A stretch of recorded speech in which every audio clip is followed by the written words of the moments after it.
I think that my interest in doing things with my hands and my head derives from my grandfather, who was a carpenter.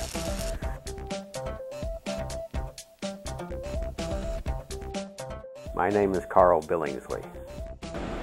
I've been casting iron for 30 years, and I really enjoy it. It's a very dynamic process. It's very hands-on. It interests me because it fundamentally hasn't changed since the 17th century. I don't know when I decided it would be a good idea to be a teacher. I suppose nobody in the world needed me to write another critique of a Shakespeare sonnet, that there were thousands of people better able to do that than I was, so I searched around for something else to do, and I discovered the art department. I always tell my students that the mold making and metal casting is like chess. It's not like checkers.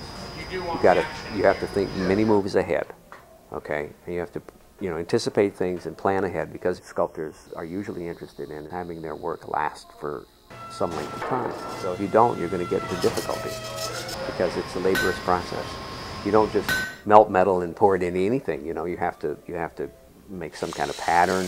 You have to make a mold of it. You have to then prepare the metal. You have to melt the metal. You have to pour it into the mold. Then you have to take it out of the mold again. And usually the casting has got a lot of extra stuff on it that most people don't even think about. I think it's wonderful to have dreams. I think that if you don't try for your dream, then you're cheating yourself.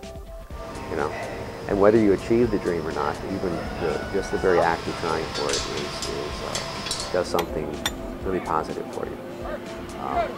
And don't despair if you don't make it, because failure is part of the road. If you don't face difficulty, then it's probably not worth doing.